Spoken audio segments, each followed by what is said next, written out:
Before I ask you two or three or four questions, Malik, do you have a just a gut feel message for our emerging leaders, not just those here, but those who will be listening afterwards? Yeah, definitely. I think after I first became a manager at the age of 24. Um, I was thrown into the fire, so to speak. I was asked to lead a team of 42 people, um, and only two of them were younger than I was. So, you spoke about the complexities of leadership, the cultural complexities. So here I am with a whole lot of people who are older than me, and obviously, just by the years they've spent, they probably have more experience than me in a number of areas. Um, and I was fortunate to actually have a mentor at the time, and I will just cut a long story short and say basically what I learned during that fire is what I use now, some 30 some years later, as a leader. So the important thing I want to say to emerging leaders is that at the end of the day, Adrian gave a very good description of how things are changing fast. And that's a fact. And what happens is you lose sight of your role as a leader or your fitness as a leader because you chase the change. You chase the change. And when you chase the change, what actually happens is you forget the most important and fundamental things. Adrian spoke about fitness, spoke about sitting at the center of the merry-go-round so that you don't get thrown off. When you chase the change, you will get thrown off. You need to find that thing that keeps you at the center. So what have I learned?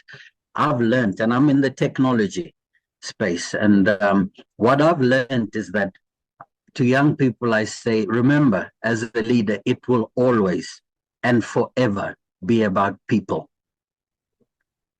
It will always and forever be about people. Leadership will always be about people.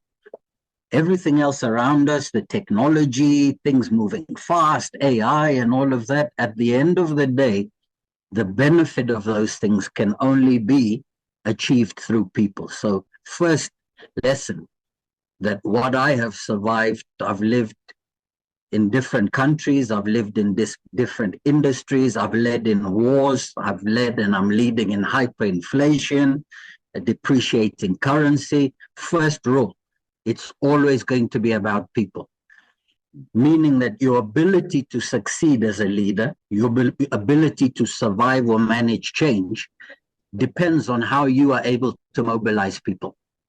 So that's the first thing I will say.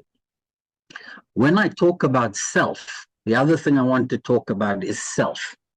How do you as an individual, as a leader, survive all that change? You work through people, yes, but how do you stay strong to survive? And what has anchored me, regardless of where I am, is that over time I've managed to evolve a purpose. I truly understand and believe what my purpose is. It didn't fall from the sky. I didn't invent it one night when I was sitting.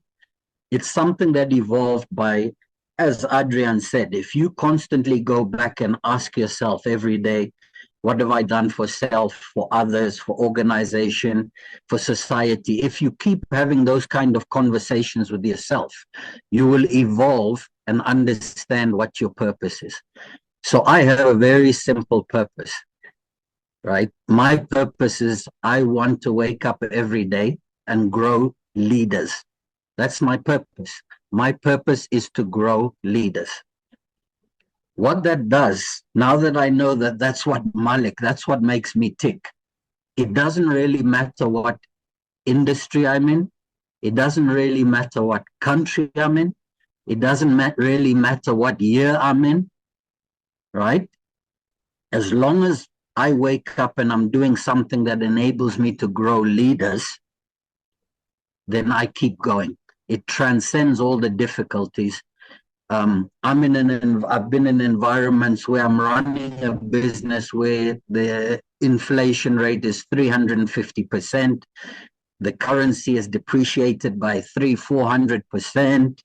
There's war, there's coup d'etats, there's revolutions. I've worked and run businesses in such countries recently. And you will sit and ask yourself, what on earth am I doing here? Why am I doing this? Why don't I just go home and be somewhere peaceful where I know what's going on and I have more control of what's around me?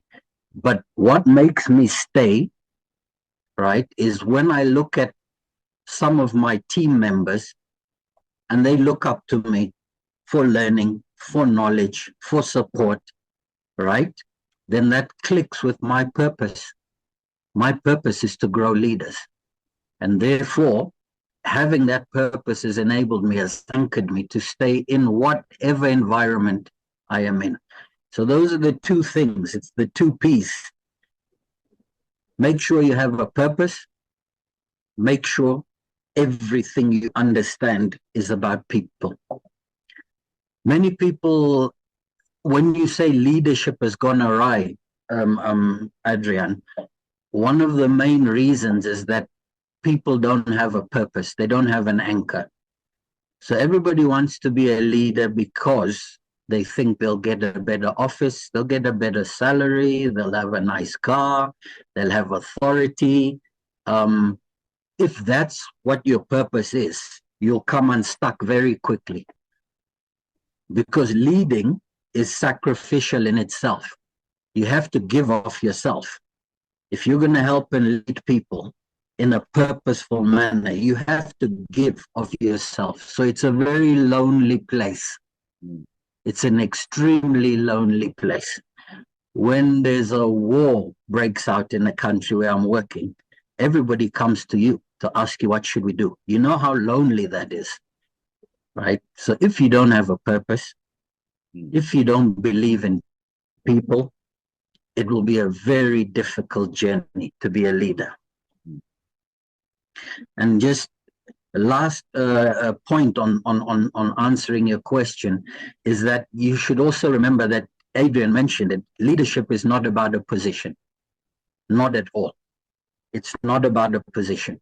You can lead from any level. Leadership is about being purposeful. Leadership is about executing of your best. Leadership is about aiding others to be their best, right? So it's definitely not about a position.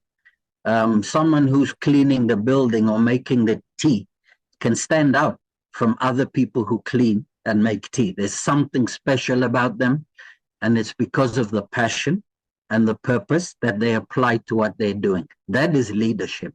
It's not about the position. It's about whatever is given to me and put in my hands. I'm going to activate my purpose, and I'm going to do it in a way that makes a difference to people or society or organization or self. It improves each and every one of those. That is what leadership is about. Forget about the position. So I tell my team every day, everybody knows I'm the COO. Everybody knows it. It's written, it's on paper. So once you know it, take that and put it on the shelf, and let's now operate as colleagues chasing a common purpose. So please don't be wedded to position. And the problem in today's world is that we have actually applied the logic that leadership is about positions. And it's not. It is not. There are billions of people who are leading every day. Someone who wakes up early in the morning and goes and they sweat and strive to try and make sure that that evening their children can eat something, that person is leading. Right? You can learn even in your position as a COO like me, you can learn something from how that person operates. So please don't ever think leadership is about position, because you'll end up being a very sorry person.